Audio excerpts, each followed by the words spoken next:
नमस्कार, welcome to money global. मैं हूँ चिन्मयानंद। निफ्टी का आज मूवमेंट देखिए, फास्ट में जो गैप डाउन पे ओपन हो गया था 50-60 नीचे के गैप डाउन पे ओपन हो गया था।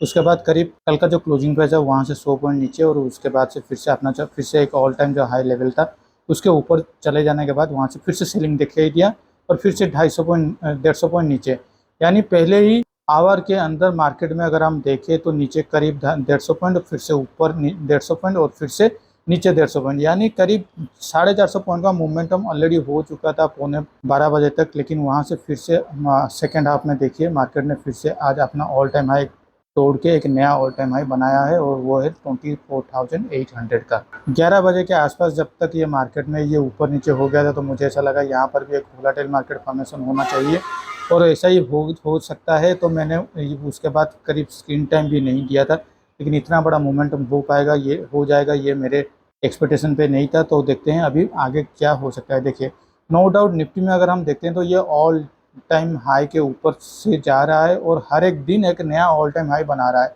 तो अभी के लिए उसका जो नया जो सपोर्ट बनेगा वो करीब 24,650 जो उसके लिए रेजिस्टेंस लेवल था, ये अब उसके लिए एक अच्छा खासा सपोर्ट की तरफ काम करने वाला है। और यहाँ से ऊपर की ओर से एक राउंड लेवल है 25,000। तो अगले हफ्ते के लिए मैं ये दो रेंज के लिए ट्राई करूँगा। अगर मार्केट में ऊपर की ओर से 25,000 और नीचे की ओर से 24,650 ये दो लेवल के अंदर मार्केट कहीं पर भी एक ऊपर नीचे हो पाता है तो अच्छा खासा आपको प्रॉफिट मिल सकता है। लेकिन यहाँ पर एक ध्यान में रखिए क्योंकि अगले एक्सपायरी के अंदर मार्केट में अभी फिर से एक बड़ा इवेंट होने वाला है जो कि 2024 का बजट डे है। तो इसीलिए उसको भी आप नज़रअंदाज नहीं कर सकते। मार्केट में इंडिया बिक्स उसके लिए शायद ऊपर ऊपर थोड़ा बहुत ऊपर की ओर से बढ़ोतरी तो हो रहा है। तो यहाँ से अब मार्केट और ज़्यादा ऊपर चला जा सकता है या फिर से यहाँ से एक स्लाइड हो सकता है। ये दोनों बातें हम लोग को भी नज़र में रखना चाहिए।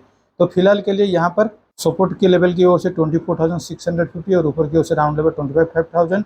अगर मार्केट फिर से ये सारे लेवल के ऊपर कहीं पर ओपन हो जाता है 24,820 से लेके 850, ये सारे रेंज के ऊपर फिर से मार्केट फ्लैट में ओपन होकर नीचे की ओर से अगर प्राइस एक्शन बनाते हुए 5 मिनट्स में हो गया फिर 15 मिनट्स पे तो हम लोग यहाँ पर बाइंग के लिए प्लान आउट करेंगे।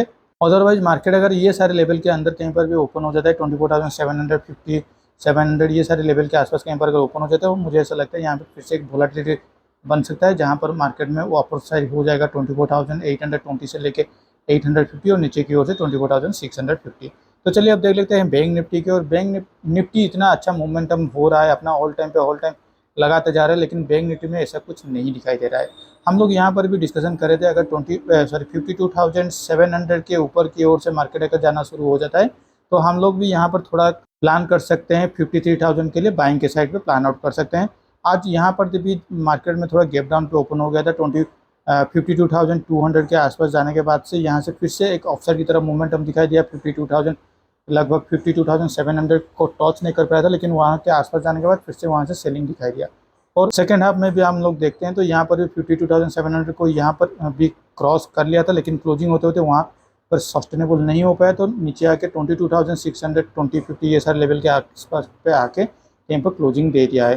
तो ये अभी मार्केट के लिए एक अच्छा, बैंक निफ्टी के लिए एक अच्छा खासा मोमेंटम हो सकता है। अगर मार्केट करीब कल अगर मान लीजिए 52,700 के आसपास कहीं पर अगर ओपन हो जाता है तो ये उसके लिए बेस्ट चांसेस होगा ये ऊपर की ओर से बढ़ने के लिए, जहाँ पर भी हम लोग का टारगेट करीब 53,000 तक हो सकता है और स्टॉप लॉस करीब आपका 52,600 टू लेके 52,550 ये सारे लेवल के आसपास कहीं पर ज़्यादा से ज़्यादा आपका स्टॉप लॉस होना चाहिए।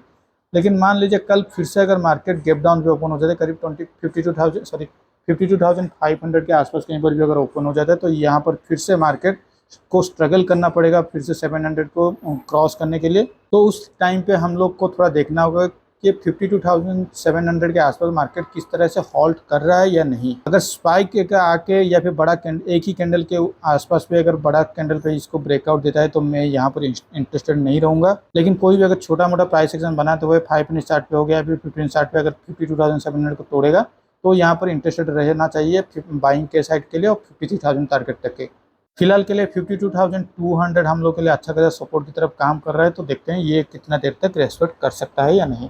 तो चलिए अब देख लेते हैं हमारे पोजीशन की ओर। मैंने आज भी कोई पोजीशन नहीं लिया हूँ, ना तो मेरा पोजीशन को स्क्वायर अप किया हूँ, लेकिन मुझे अभी ये पोजीशन को स्क्वायर अप करना पड़ेगा क्योंकि 24,800 के आसपास निफ्टी आ चुका है। अगर यहाँ से अचानक से मान लीजिए एक भी स्पाइक में अगर ये 25,000 तक चला जाता है तो अभी तक जो प्रॉफिट हुआ है ये प्रॉफिट तो इस तरह से रहेगा, लेकिन मुझे ऐसा लगता है ये 1000 रुपये के नीचे चला जा सकता है, तो इसलिए मैं इसको निकालने वाला हूँ।